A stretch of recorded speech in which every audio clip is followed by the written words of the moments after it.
حامدا ومصليا ومسلما اما بعد۔ آج تراویح کی نماز میں آپ نے 17 صورتیں سنی ہیں، 2 صورتیں 29 پارے کے آخر کی اور باقی 15 صورتیں 30 پارے کے اور آخری پارے کی۔ پہلی صورت جو آپ نے سنی سورہ دہر،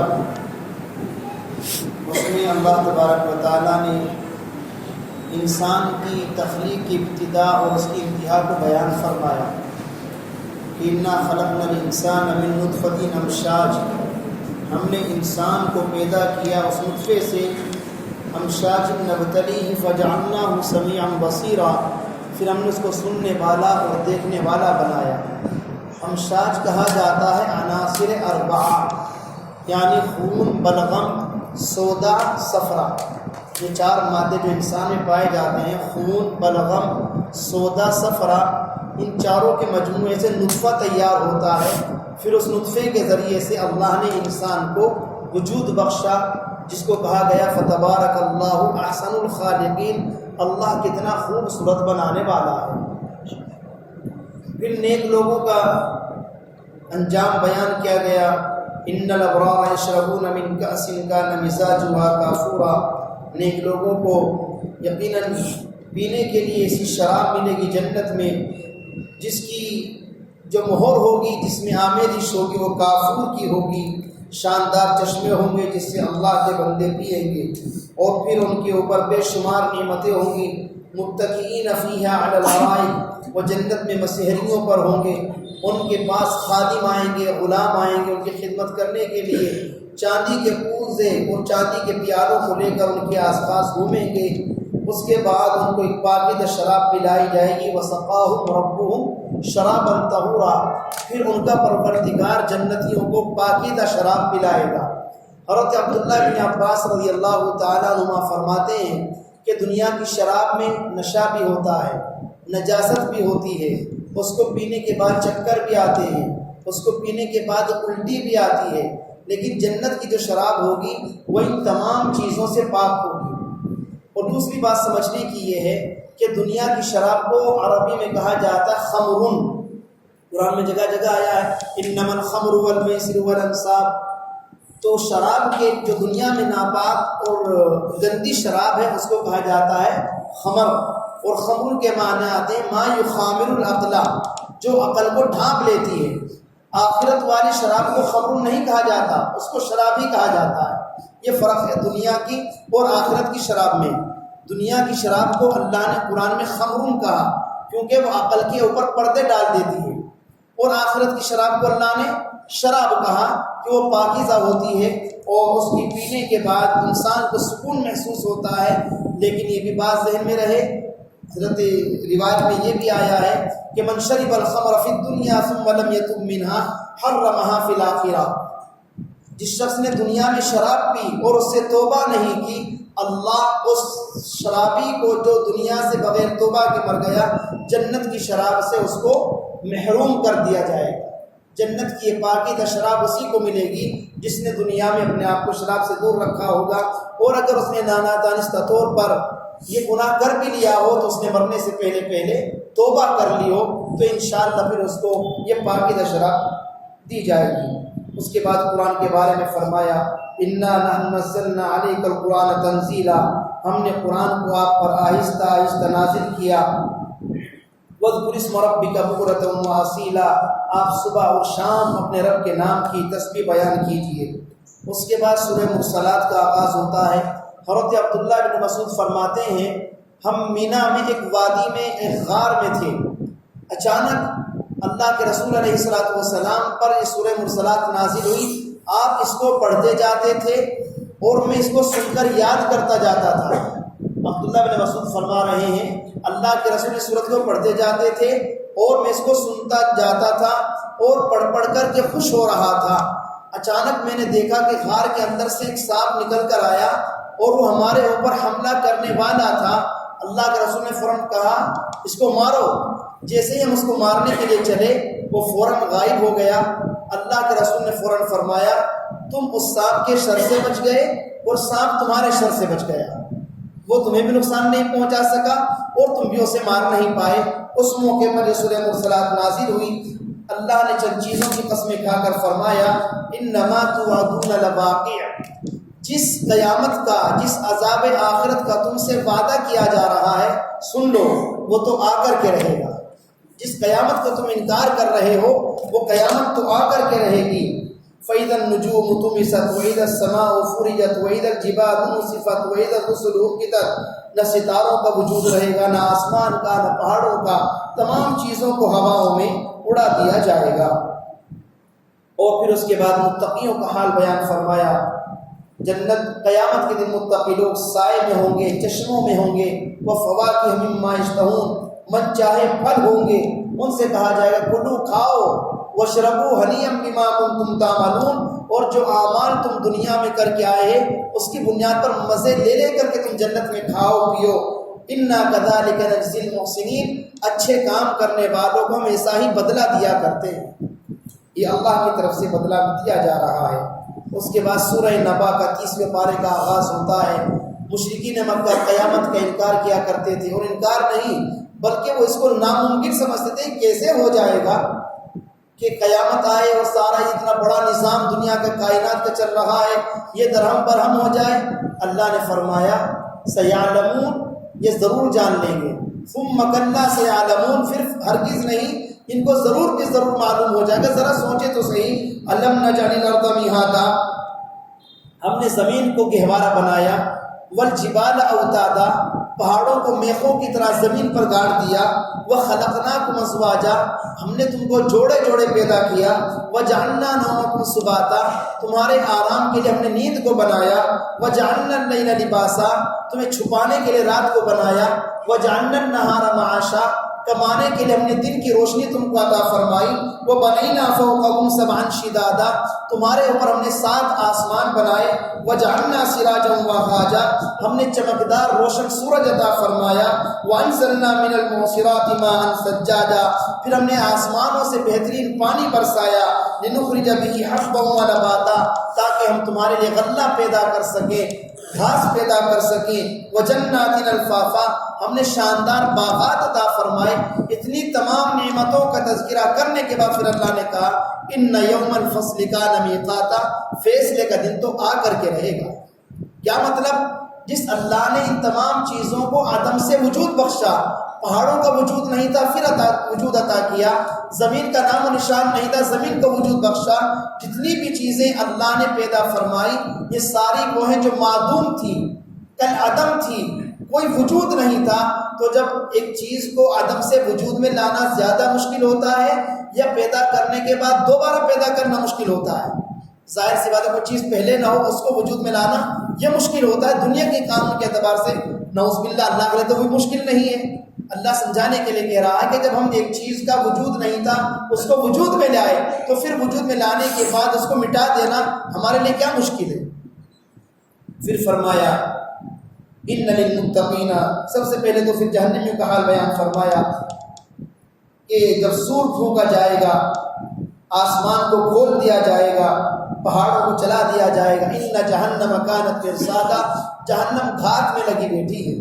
جس طرح بدماش اور ڈاکو گھات میں رہتے، کوئی نکلے تو ہم اس پر حملہ کریں، جہنم اپنے اندر جانے والوں کا انتظار کر رہی ہے۔ للطاغین مآبا، اور جہنم کس کا ٹھکانہ ہے؟ نافرمانوں کا، سرکشی کرنے والوں کا۔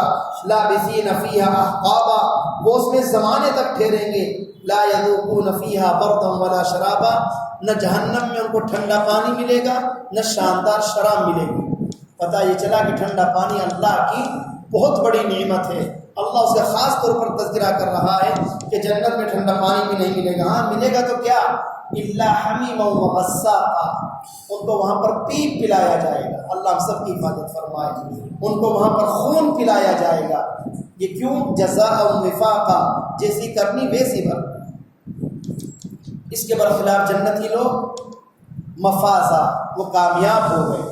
حدائق وعنابا، باغیچے ہیں، انگور ہیں، وکواعب اترابا، نئی نویلی دلہنوں کی طرح ان کو دوشیزائیں اور عطا کی جائیں گی۔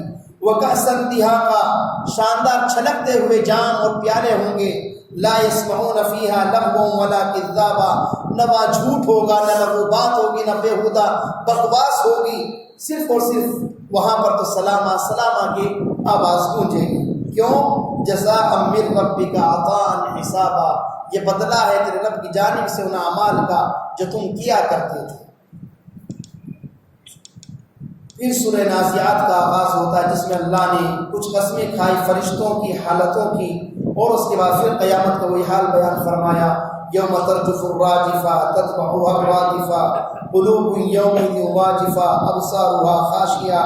پھر اس کے بعد فرعون کا حال بیان فرمایا، اس کے بعد قیامت کے بارے میں کہا یسألونک عن الساعة ایان مرساها فیما انت من ذکراها۔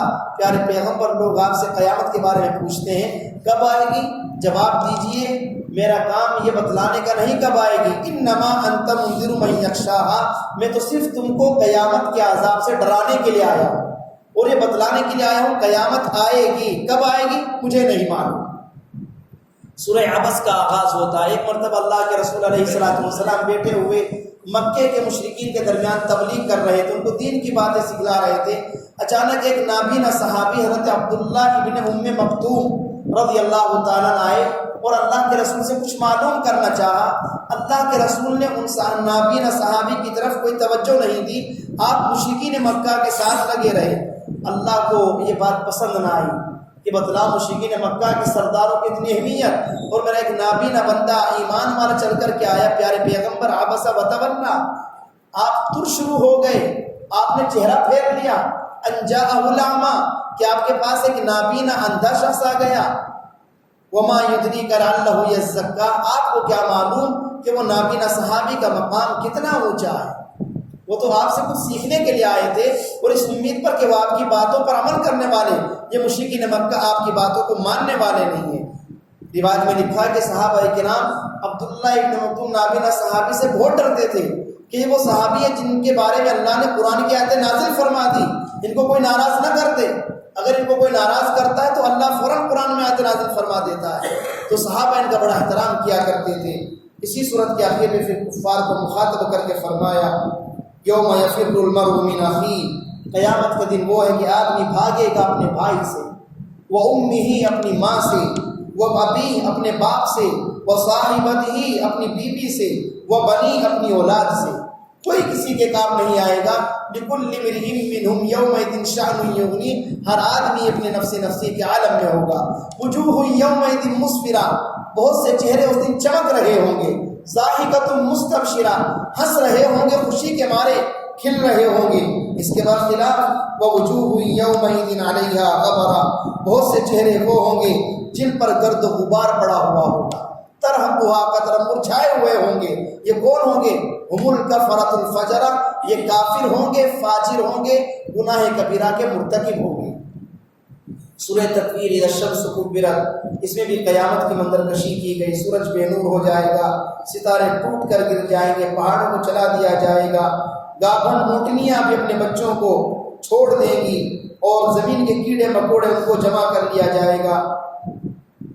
پھر اس کے بعد وَإِذَا الْمَوْءُودَةُ سُئِلَتْ، اس لڑکی سے سوال کیا جائے گا جس کو زندہ زمین میں گاڑ دیا جاتا تھا، بِأَيِّ ذَنبٍ قُتِلَتْ، تمہارا قصور کیا تھا، تمہارے باپ نے تمہیں زمین میں دفن کیوں کیا؟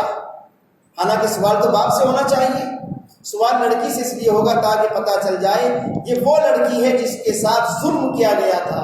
تاریخ میں لکھا ہے کہ عرب کے دور میں، زمانہ جاہلیت میں یہ رسم تھی کہ بچیوں سے، لڑکیوں کی پیدائش سے نفرت کی جاتی تھی کہ جیسے پتہ چلتا گھر میں بیٹی ہوئی ہے تو چہرہ کالا پڑ جایا کرتا تھا، اور جب بچی 5 سال کی ہو جاتی تو باپ کھیتوں میں جاتا، بائبان میں جا کر ایک گڑھا کھود کر کے آ جاتا، اس کے آ کر اس کی ماں سے کہتا اس بچی کو نہلاؤ، شاندار کپڑے پہناؤ، اس کو سنوارو، اس کا میک اپ کرو تاکہ میں اس کو نانی سے، اس کی نانا سے ملا کر کے لاؤں۔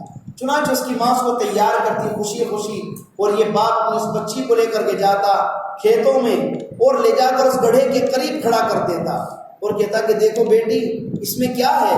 بیٹی آگے کو جھانک کر دیکھتی، یہ ظالم باپ پیچھے سے دھکا دیتا اور بیٹی کو منہ کے بل گرا کر اوپر سے مٹی ڈال دیا کرتا تھا۔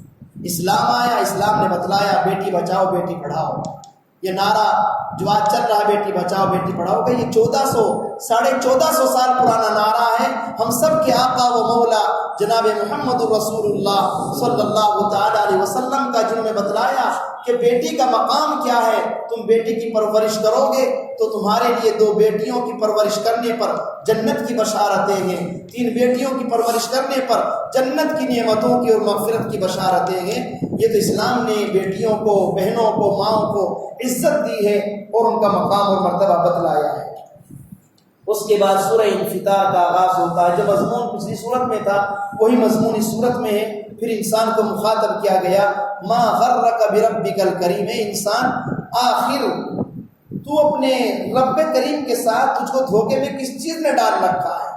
حالانکہ تیرا رب تو وہ ہے خلقک، جس نے تجھے پیدا کیا، فسواک، تجھے برابر بنایا، فعدلک، تیری آنکھ جہاں ہونی چاہیے وہاں پر رکھی۔ آنکھ پیچھے بھی ہو سکتی تھی، ناک الٹی بھی ہو سکتی تھی، سر کے بال کہیں اور بھی ہو سکتے تھے، پیشانی تھوڑی کہیں اور بھی آ سکتی تھی، لیکن نہیں، اللہ نے ہر چیز کو سلیقے سے رکھا ہے۔ اس رب کریم کے ساتھ تیرا کیا سلوک ہونا چاہیے، تو خود ذرا سوچ، تجھے اس رب کا کتنا شکر ادا کرنا چاہیے۔ اس کے بعد تیرا معاملہ کیا ہے؟ کَلَّا بَلْ تُكَذِّبُونَ بِالدِّينِ، تو پھر بھی قیامت کا انکار کر رہا ہے۔ وَإِنَّ عَلَيْكُمْ لَحَافِظِينَ، اور یہ مت سوچ تجھے کوئی دیکھ نہیں رہا ہے، تجھ پر نگراں ہیں کرامن کاتبین، فرشتے، یعلمون ما تفعلون، جو کر رہے ہو وہ سب جانتے ہیں، سب کچھ لکھا جا رہا ہے، اور قیامت کے دن تمہارا پورا رجسٹر تمہاری حرکتوں کا اللہ کے حضور پیش کر دیا جائے گا۔ پھر سورہ تطفیف کا آغاز ہوتا ہے، جس جب اللہ کے رسول مدینہ منورہ تشریف لائے، آپ نے لوگوں کا معاملہ دیکھا، جب وہ دوسروں سے سامان لیتے ہیں تو پورا ناپ تول کر لیتے ہیں، اور جب دینے کی باری آتی ہے تو تول میں کمی کر دیتے ہیں۔ اللہ نے آیت نازل فرمائی، وَيْلٌ لِّلْمُطَفِّفِينَ، بربادی ہے، ہلاکت ہے، جہنم کی وادی ان لوگوں کے لیے جو ناپ تول میں کمی کرنے والے ہیں۔ اس میں بھی نیک لوگوں کا اور بدکار لوگوں کا حال بیان کیا گیا۔ پھر سورہ انشقاق کا آغاز ہوتا ہے، اس میں بھی قیامت کا مضمون ہے کہ جس کو نامہ اعمال دائیں ہاتھ میں دیا گیا، فَسَوْفَ يُحَاسَبُ حِسَابًا يَسِيرًا، اس کا آسان حساب ہوگا، وَيَنْقَلِبُ إِلَىٰ أَهْلِهِ مَسْرُورًا، وہ اپنے گھر والوں کے پاس خوشی خوشی آئے گا۔ دیکھو پڑھو، اللہ نے مجھے کاپی دی ہے، دیکھو میرا نامہ اعمال پڑھو، اللہ نے مجھے جنت کا سرٹیفکیٹ دے دیا۔ اس کے برخلاف وَأَمَّا مَنْ أُوتِيَ كِتَابَهُ وَرَاءَ ظَهْرِهِ، جس کا نامہ اعمال پیٹھ کے پیچھے سے دیا گیا اور وہ بھی بائیں ہاتھ میں دیا گیا، اس کا عالم کیا ہوگا؟ فَسَوْفَ يَدْعُو ثُبُورًا، ہائے مر گیا ہے، ہائے میری موت، وَيَصْلَىٰ سَعِيرًا، اس کو جہنم میں داخل کر دیا جائے گا۔ إِنَّهُ كَانَ فِي أَهْلِهِ مَسْرُورًا، کیوں؟ یہ دنیا میں اپنے بیوی بچوں میں اتنا مست رہتا تھا، بس دنیا ہی سب کچھ ہے، یہی رہنا، یہی بیوی، یہ بچے، یہ ہمیشہ لگے مجھے مرنا ہی نہیں ہے، یہ آخرت کو بھول چکا تھا، قیامت کے دن کو نظر انداز کر چکا تھا، اس نے کوئی تیاری نہیں کی، اس لیے آج اس کو خسارہ اور نقصان اٹھانا پڑ رہا ہے۔ اس کے بعد سورہ بروج کا آغاز ہوتا ہے، جس میں اللہ نے اصحاب الاخدود کا واقعہ بیان فرمایا۔ بڑا مفصل واقعہ ہے اور ایمان کو تازہ کرنے والا واقعہ ہے، تھوڑا تفصیلی ہے، میں مختصر آپ کے سامنے عرض کر رہا ہوں۔ صحیح مسلم شریف کے حوالے سے کہ یمن کا بادشاہ تھا ذو نواس، جو کہ یہودی تھا، اور اس زمانے میں حق مذہب جو تھا وہ مسیحیت، عیسائیت اصل مذہب تھا، اسلام سے پہلے کا یہ واقعہ ہے۔ عیسائیت حقیقی مذہب تھا، یہودیت ختم ہو چکی تھی۔ ذو نواس کے پاس جو بادشاہ تھا، اس کے پاس ایک جادوگر تھا جو علم وہ جانتا تھا۔ جب وہ بوڑھا ہوا، اس نے بادشاہ سے کہا، اب میں بوڑھا ہونے جا رہا ہوں، مجھے کوئی بچہ یا جوان عطا کر دیجئے تاکہ میں اپنا علم اس کو سکھلا دوں۔ چنانچہ ایک لڑکا اس جادوگر کے حوالے کر دیا گیا۔ یہ لڑکا جب علم سیکھ کر کے جاتا، راستے میں ایک راہب سے ملاقات ہوتی، پادری سے، عیسائی عالم سے، یہ ان کے پاس بیٹھنے لگا، اس کی بات اچھی لگنے لگی، یہ اپنے گھر چلا جاتا۔ پھر جب یہ واپس آتا، جادوگر اس کو مارتا کہ تم اتنی دیر سے کہاں سے آتے ہو؟ اس نے جا کر کے راہب سے واقعہ بتلایا کہ جادوگر مجھے بہت مارتا ہے۔ راہب نے کہا کہ جب تم اس کے پاس لیٹ پہنچا کرو تو کہہ دیا کرو مجھے گھر سے نکلنے میں دیر ہو گئی تھی، اور جب گھر دیر سے پہنچو تو کہہ دیا کرو کہ جادوگر کے پاس مجھے تاخیر ہو گئی تھی۔ خیر یہ سلسلہ چلتا رہا۔ اللہ نے اس لڑکے کو وہ علم عطا فرمایا کہ پھر باقاعدہ یہ کسی اندھے کے اوپر ہاتھ پھیرتا اس کو بینائی عطا کر دی جاتی، کوئی کوڑ کا مریض ہوتا یہ ہاتھ پھیرتا اس کو شفا مل جاتی، غرضے کہ جس کو جو بھی بیماری ہوتی یہ بچہ اس کے اوپر ہاتھ پھیرتا دعا کرتا اس کو شفا مل جاتی۔ ایک مرتبہ بادشاہ کے کسی قریبی ایسا بھی ہوا کہ ایک مرتبہ یہ گھر جا رہا ہے، راستے میں اس نے دیکھا کہ ایک شیر نے لوگوں کا راستہ روک رکھا ہے۔ اس نے پتھر اٹھایا اور اٹھا کر کے کہا کہ اے اللہ، اگر اگر اس پادری کا مذہب سچا ہے تو اس پتھر کے ذریعے اس درندے کو جانور کو ہلاک کر دے، اور اگر جادوگر کا مذہب سچا ہے تو اس کو ہلاک نہ کر۔ چنانچہ اس نے کہ اگر پتھر مارا درندہ وہیں پر مر گیا اور سارے لوگ آرام سے وہاں سے پار ہو گئے۔ پتہ چل گیا کہ عیسائی پادری کا مذہب سچا ہے۔ اس نے آ کر کے واقعہ پادری کو بتلایا، اس کے ذریعے سے لوگوں کو شفا بھی ملنے لگی۔ چنانچہ جب یہ بادشاہ کے دربار میں پہنچا، بادشاہ کے کسی قریبی کو کوئی مرض تھا، وہ اندھا تھا، اس بچے نے اس اندھے کے اوپر ہاتھ پھیرا، وہ صحیح سالم ہو گیا۔ بادشاہ کو پتہ چلا، اس نے اپنے ہمنشین کو دیکھا، تم تو نابینا تھے، تمہاری آنکھوں میں شفا کہاں سے آئی؟ اس نے کہا مجھے شفا میرے اللہ نے دی ہے۔ کہا اچھا، میرے علاوہ بھی تمہارا کوئی اللہ ہے؟ جواب دیا کہ ہاں، وہ نوجوان لڑکا ہے، اسی نے میری آنکھوں کو شفا دی ہے اور اسی کے ذریعے مجھے تندرستی ملی ہے۔ بادشاہ نے لڑکے کو بلایا کہ آپ شفا دیتے ہیں؟ لڑکے نے کہا شفا دینے والا میں نہیں ہوں، شفا دینے والا اللہ ہے۔ اچھا، کیا میرے علاوہ بھی کوئی اللہ ہے؟ یہ علم تمہارے پاس کہاں سے آیا؟ جواب دیا کہ وہ ایک پادری ہے، عیسائی مذہب کا عالم ہے، اس کے ذریعے سے مجھے علم ملا ہے۔ چنانچہ بادشاہ نے اس کو بلایا اور کہا یا تو اپنے میرے مذہب پر آ جاؤ یا پھر مرنے کے لیے تیار ہو جاؤ۔ پادری نے کہا میں اپنا مذہب ہرگز نہیں چھوڑ سکتا۔ چنانچہ اس کو بلوایا گیا، ایک آرا منگوایا اور سر کے اوپر سے کھڑے کھڑے کو اس راہب عالم کو چیر دیا گیا، اس بادشاہ کے ہمنشین کو بھی چیر دیا گیا۔ بچا یہ بچہ، بادشاہ نے اپنے درباریوں سے کہا کہ اس کو لے جاؤ اور پہاڑ کے اوپر سے لے جا کر دھکا دے دو۔ چنانچہ بچے کو لے جایا گیا، پہاڑ کے اوپر جیسے ہی پہنچے اللہ نے ایسا زلزلہ قائم کیا کہ سارے درباری اسی میں مر گئے، بچہ صحیح سالم واپس چلا آیا۔ بادشاہ نے دیکھا کہ وہ میرے درباری کہاں ہیں؟ جواب دیا کہ میرے اللہ نے ان کو غرق کر دیا ہے۔ پھر چند درباریوں کو حکم دیا کہ اس کو لے جاؤ اور کشتی میں سوار کرو، جب سمندر کے بیچ میں پہنچو اس کو وہیں پر پھینک دینا۔ چنانچہ وہاں پر بھی اللہ نے ایسا نظام قائم کیا، سارے درباریوں کی کشتی وہیں ڈوب گئی، سارے درباری ڈوب گئے، بچہ صحیح سالم واپس چلا آیا۔ بادشاہ نے پھر دیکھا تم صحیح سالم آ گئے۔ بچے نے خود کہا کہ دیکھو اگر تم مجھے مارنا چاہتے ہو ایک ہی راستہ ہے، میرے پاس تیر ہے، میرے کمان سے تیر نکالنا اور نکال کر کے مجھے تختے دار پر سولی پر چڑھا دینا، پھر کہنا کہ میں اس بچے کو مارتا ہوں اس کے رب کے نام سے، یہ کہہ کر میرے اوپر تیر چلانا، میں فوراً مر جاؤں گا۔ بادشاہ نے ایسا ہی کیا، کمان سے تیر نکالا اور بچے کی طرف پھینکا کہ میں اس کے رب کے نام سے اس کو مارتا ہوں۔ بچے کی کن پٹی پر جا کر تیر لگا، بچے نے ہاتھ یہاں پر رکھا اور فوراً شہید ہو گیا۔ اس کا شہید ہونا تھا تو جو وہاں پر مجمع تھا، چونکہ سولی دینے سے پہلے، مارنے سے پہلے لڑکے کی یہ وصیت تھی کہ ساری بستی کے لوگوں کو پہلے اکٹھا کیا جائے۔ جب ساری بستی کے لوگوں نے منظر دیکھا، سب نے فوراً کلمہ پڑھا اور سب مسلمان ہو گئے۔ جب بادشاہ نے دیکھا تو معاملہ الٹا ہو گیا، جس ڈر سے بچے کا قتل کیا جا رہا تھا وہ ڈر سامنے، سارے لوگ ایمان والے ہو گئے۔ بادشاہ نے ایک گہری خندق کھدوائی اور اس خندق میں آگ کو دہکایا گیا اور تمام ایمان والوں کو اسی آگ کے حوالے زندہ جلا دیا گیا۔ اس میں ایک خاتون بھی تھی جس کے سینے سے ایک بچہ چمٹا ہوا تھا، ماں بچے کی وجہ سے ڈر رہی ہے، گھبرا رہی ہے۔ اللہ نے اس بچے کو بولنے کا ملکہ عطا فرمایا اور بچے نے کہا ماں آپ ڈریے مت، آپ حق پر ہیں، آپ آگ میں کود جائیے، جنت میں ہم دونوں ساتھ رہیں گے۔ اتنا کہنا تھا، ماں نے بھی اپنے آپ کو آگ کے حوالے کر دیا۔ اس طرح وہ بچہ بھی اور بچے کی ماں بھی جام شہادت نوش کر بیٹھی۔ یہ ہوتا ہے ایمانی جذبہ جو اللہ نے اس صورت میں بیان فرمایا۔ اصحاب الاخدود کو مارا گیا، یعنی ذونواس، ان یہودیوں پر اللہ نے اپنا عذاب نازل فرمایا۔